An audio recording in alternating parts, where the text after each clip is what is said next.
Masih ingat kasus 12 pemain PSM Makassar di lapangan?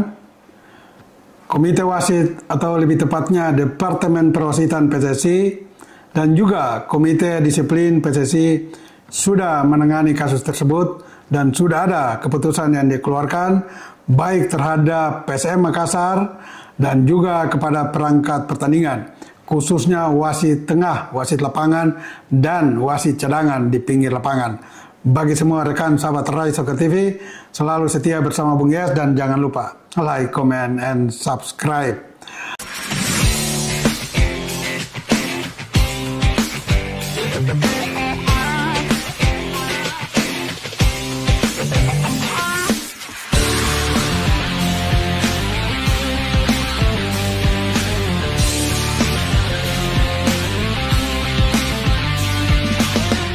Memang mengejutkan ya, 2 minggu lalu kita lihat dan dengar bahwa ada sebuah tim, lebih tepatnya PSM Makassar ketika berlaga di kompetisi Liga 1 melawan PS Barito Putra bermain dengan 12 pemain di lapangan.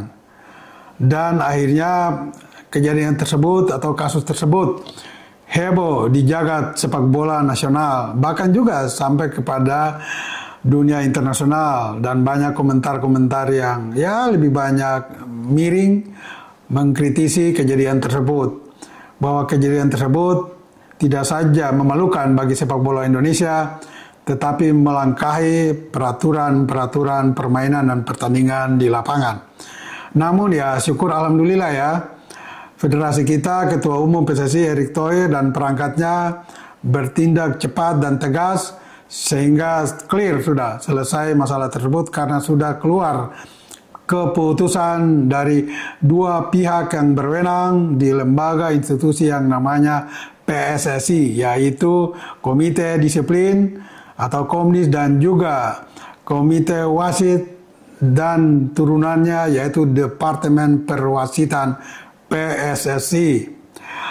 Informasi yang diperoleh Rai Soccer TV dari PSSI yang mencoba mengkonfirmasi, mencari jawaban, sudahkah PSSI bertindak untuk kasus tersebut, dan jawaban dari kedua institusi tersebut sudah. Dari pihak Komdis saja sudah mengeluarkan keputusan bahwa PSM Makassar dihukum dengan pengurangan 3 poin yang mereka peroleh saat itu lewat kemenangan 3-2 atas Barito Putra. Tetapi Komdis tidak bisa menyentuh perangkat perwasitan karena sesuai regulasi PSSI, urusan perwasitan ada yang menangani, yaitu Komite Wasit dan turunannya, yaitu Departemen PSSI. Nah, Departemen Perwasitan PSSI ya. Nah, Departemen Perwasitan PSSI inilah yang menangani perilaku dan keputusan wasit Pipin Indra Pratama yang memimpin pertandingan saat itu, dan wasit cadangan Muhammad Iqbaluddin, dan mereka telah mengeluarkan juga keputusan. Nah, kebetulan Departemen Perwasitan PSSI ini dipimpin oleh 2 orang asing, yaitu Yoshimi Ogawa dari Jepang sebagai ketua perwasitan, dan juga Ketua Departemen Perwasitan adalah Pratap Singh dari India dengan 3 stafnya. Mereka telah bersidang dan memutuskan menjatuhkan sanksi yang cukup tegas bagi kedua wasit yang dianggap bertanggung jawab langsung terhadap pelanggaran dan kasus tersebut, yaitu wasit lapangan Pipin Indra Pratama dan juga wasit cadangan Muhammad Iqbaluddin dengan hukuman yang sama, mengistirahatkan kedua wasit tersebut untuk jangka waktu tidak terbatas, dilarang memimpin atau bergiat dalam konteks perwasitan. Saya kira keputusan ini sudah clear bagi kita semua ya. Namun kalau kita mau mengambil pelajaran dari kejadian ini, maka marilah kita menatap ke depan untuk menjaga dan menghindari kejadian ini bisa terjadi lagi. Dan harus ada semacam regulasi atau ketetapan yang perlu dikeluarkan oleh PSSI, yang harus dipatuhi terutama oleh perangkat wasit, terutama wasit Liga 1 dan Liga 2. Saya mau sedikit memberikan masukan, ya mungkin bisa diterima, bisa tidak juga, tidak masalah.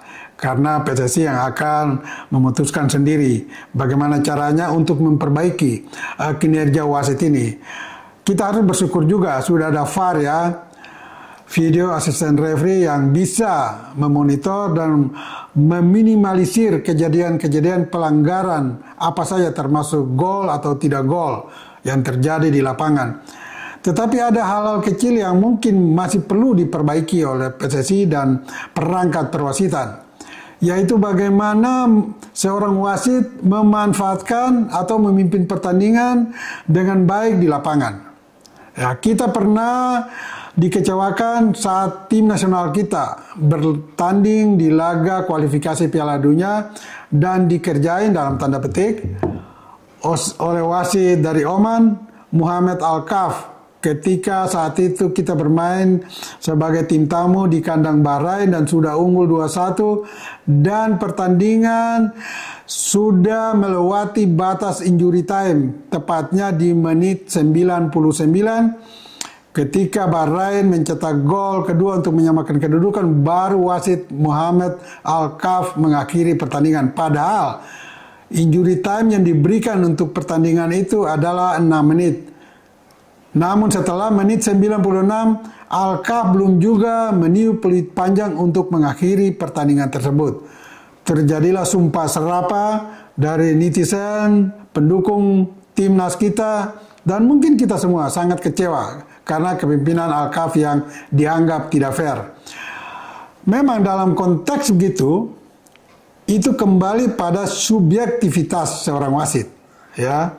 Ketika dia harus mengakhiri pertandingan tepat pada waktu injury time, katakan kalau hari itu Bahrain dan Indonesia mendapat injury time 6 menit, maka di menit 96 harusnya sudah diakhiri. Tetapi Al-Kaf belum mengakhiri pertandingan tersebut. Dia menambahkan sekitar 2 menit lebih atau 3 menit menjadi 99 menit. Ini pun yang terjadi dalam kasus kemarin saat Barito Putra melawan PSM Makassar. Wasit Pipin Indra Pratama tidak mengakhiri pertandingan pada menit 97 karena saat itu diberikan 7 menit injury time untuk pertandingan tersebut. Dia masih memberi 2 menit tambahan lagi. Nah, ini yang tidak boleh dilakukan. Walaupun tidak ada peraturan yang memastikan itu. Dan itu lebih subjektivitas dan kondisional di lapangan. Tetapi kalau kita ingin sepak bola kita lebih baik ke depan, ini harus kita konsisten dan sepakat. Kesepakatan ini harus mengikat antara komite wasit, departemen perwasitan, dan juga seluruh wasit yang memimpin di Liga 1 maupun Liga 2. Bahwa ketika menit injury time sudah tepat, maka apapun yang terjadi tidak ada zero tolerance untuk itu. Selesaikan peluit panjang. Ya, kalaupun ada lebih, katakan dalam pertandingan kemarin, harus diakhiri di menit 97. Bahwa ada lebih sepersekian detik, ya mungkin 5 detik, 10 detik is okay. Tetapi kalau menambah sampai menit 98 bahkan 99, ini tentu akan menimbulkan kecurigaan atau persepsi yang negatif dari kemungkinan tim-tim yang akan dirugikan dengan adanya penambahan waktu lebih dari injury time tersebut. Nah, ini kita berkaca pada kejadian Bahrain melawan Indonesia tersebut. Kalau kita melihat ya, ini sepak bola dunia sekarang sudah ada di depan mata kita, sudah ada di kamar tidur kita. Kita bisa sambil tidur menonton Liga Inggris, Liga Italia, Liga Spanyol. Ambil contoh saja Liga Inggris yang sangat digemari di tanah air. Wasit-wasit Inggris itu tidak ada toleransi, zero toleransi untuk menambah lebih dari 1 menit injury time. Kalau sepersekian detik is oke. Tetapi kalau kita ambil contoh kemarin 7 menit sudah lewat, maka mungkin kalau itu terjadi di Liga Inggris, mungkin wasit akan meniup di 97 menit sekian detik. Tetapi tidak ada 98 menit. Lebih banyak mereka melakukan itu pas di menit 97, katakan dengan penambahan waktu 7 menit. Walaupun saat itu bola sedang berada di area 20 meter pertahanan sebuah tim, tetapi wasit konsisten tetap menipu di depannya, selesai. Bola titik tengah dan bubar. Mengapa wasit kita tidak bisa melakukan itu? Saran saya harus Departemen Perwasitan dan Komite Wasit berbicara khusus dan mengeluarkan keputusan yang harus disepakati dengan perwasitan dan dijalankan. Kalau ada pelanggaran-pelanggaran lagi menambah waktu 1 menit dari injury time lagi, dari waktu injury time, maka itu harus ada sanksi tegas. Karena sekali lagi, penambahan waktu yang melewati injury time ini bisa merugikan tim manapun. Ya, dan ini telah terjadi. Dan memang, saya sering menonton juga Liga 1, karena memang live tiap minggu, bisa 2-3 hari, ya, atau 2-3 kali di hari-hari yang berbeda. Dan paling sering memang itu. Di waktu injury time, katakan misalnya penambahan 5 menit yang harus dihentikan di menit ke-95, wasit bisa menambah menit menjadi menit 96 atau 97. Baru mereka hentikan. Ini omong kosong menurut saya. Untuk apa itu, kepentingan apa wasit itu? Tidak perlu, walaupun ada kejadian luar biasa, tetapi tetap dia selesaikan. Stop. Bahwa ada cedera, ya udah itu nanti setelah usai pertandingan silakan. Tim medis klub masing-masing mengurus pemain yang mungkin saat itu cedera, tapi sudah harus dihentikan. Tidak ada lagi toleransi untuk menambah waktu dari wasit. Tidak ada gunanya itu. Karena waktu yang diberikan sudah cukup. Ada waktu injury time yang sudah diberikan. Itu dimanfaatkan secara baik-baiknya. Jadi sekali lagi, saya usulkan kepada PSSI, Komite Perwasitan, dan juga perangkat wasit, untuk jangan lagi menambah waktu melewati waktu injury time. Semoga sepak bola kita akan semakin maju dengan adanya perbaikan sana-sini oleh perangkat wasit. Dan tentu kita dukung bersama wasit-wasit yang selalu memimpin dengan baik di Liga 1 maupun Liga 2 sepak bola Indonesia. Semua rekan sahabat Rai Soccer TV, ingat bola itu bulat. Giring terus!